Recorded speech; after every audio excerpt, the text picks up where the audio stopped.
This is Just Nigeria, coming up today. Protesting against police brutality and calling for more reforms. We examine why the ENDSARS protests have continued despite some concessions from the government. And using art to make artificial limbs. We'll meet the Nigerian sculptor who turned his brother's misfortune into a successful prosthetics business. Plus, my name is Tolutope Dada. Check me out.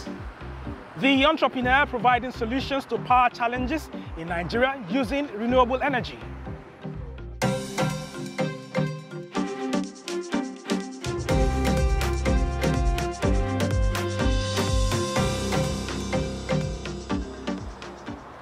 Welcome to Just Nigeria, brought to you by the BBC and Channels TV. And here on the program, we look at the stories making the rounds on social media. I am Wale Fakile. Let's kick off the program with our top story for this week. Now, it's been over 2 weeks since the ongoing ENDSARS protests against police brutality started in Nigeria. With the unrest in some states, there are concerns that the protests may be hijacked by hoodlums to cause havoc. So what would it take to get the protesters off the street?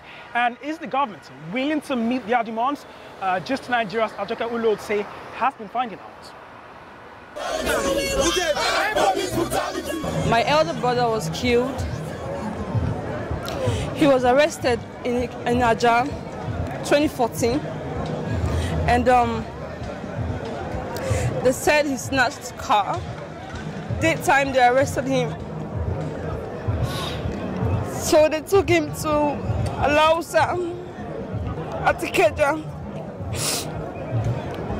So later on, the following day, we came there with our lawyer, and they said he was killed.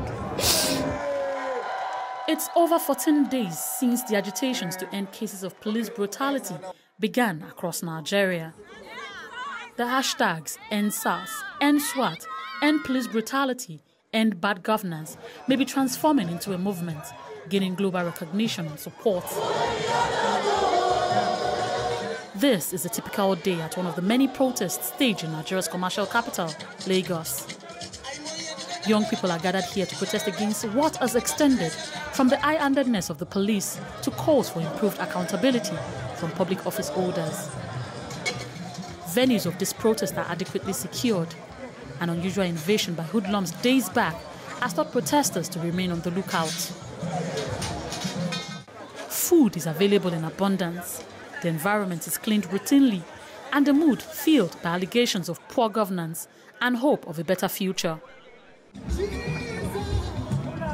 The usual lines of religion and ethnicity, often dangled to divide and rule, are absent on these streets.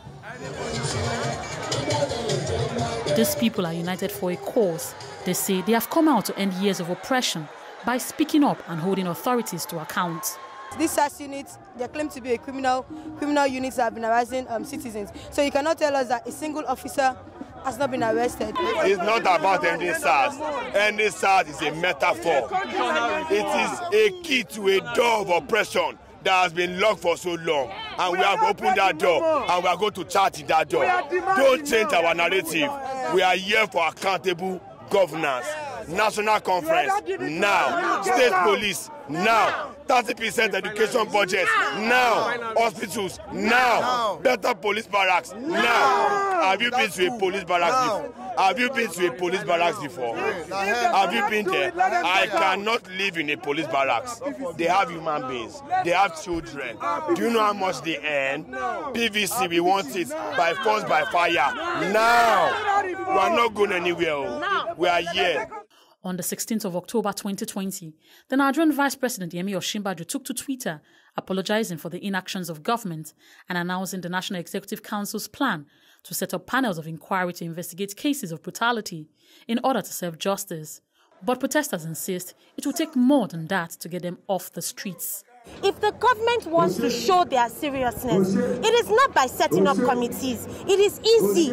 Digitize the process of arrest. Let it come to an end that a policeman can take somebody from Lagos to Abuja and there is no track of what he has done. Our people have suffered enough. Enough is enough to the brutality. Enough is enough to the lack of accountability in government. We put the people there. We are the people. This is a social contract. We are fulfilling our part. Fulfill your part. We expect to see a total transformation, not an audio transformation.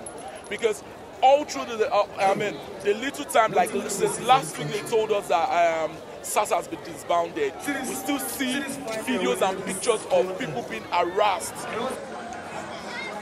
A deep mistrust for government, nourished by years of failed promises, could mean the protesters want all or nothing. In as much the government is saying they're doing this thing, but yet citizens, protesters are being arrested, protesters are being shot at, they are being tear gassed, they are being harassed, they are being maimed, they are being killed. So you see, that's where, and then the anger, the more aggressive the government is, the more resolute the protesters are. So, is the government ready to meet these demands? You say end, we end. You say you don't end. Government are government. You engage with government. They put how many demands for table? 5. 5. Some, you can meet them immediately. Some, that's the now. The now, disband SARS, the nowadays. Some of those demands, na medium term. You know, say, for 14 days, curfew. You hear of curfew? Curfew no day now. Protests, they go on. Conversation, they go on for media, social media, online, Twitter. Curfew no day now. The first curfew, even for Abuja, people, they demonstrate now. President, they see them. Curfew no day for Abuja, people, they work out.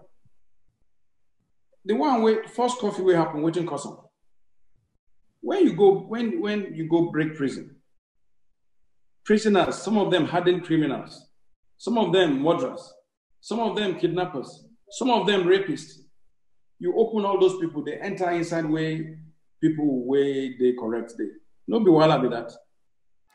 Just hours after the declaration of the curfew, some protesters remained at the protest venue in Lekki area of Lagos.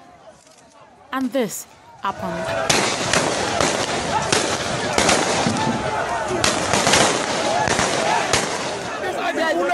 They are used in shooting us yesterday. These are the bullets we see our song. We see our tear gas. The police use in threatening us to run away. We are here. We don't have gun. We don't have cutlass. We don't have machine. We organize ourselves that when it is 4 o'clock, since some of us are places of power, we're going to be sitting on the floor with our flags up, and we'll do national anthem. We'll shut down all the system, and we were doing national anthem. And these army people came in from behind and started shooting. The guy that tried protecting me, because I was the last person on stage with this my sister. He took 1 bullet for my sake. When they came, we had to sit down and start raising our flag. Our leaders, the people that are leading those protests for us, told us that we should start singing, reciting the national anthem. Right, as we are reciting the national anthem, they started shooting. Military authorities have described these allegations as fake news, while the state government says it is investigating the incident. On Tuesday evening, protesters here have told me that men of the Northern Army stormed this place, shooting sporadically first in the air and later at protesters who were seated on these grounds without any kind of armory, but on these grounds with their Nigerian flag. The needs of a generation caught between years of underdevelopment at home, despite their individual contributions to global technological advancement, can no longer be silenced. This may also be an opportunity for a responsive and empathic government to embrace real change while avoiding a fall into anarchy. Ajoke Hulotse, GIST Nigeria.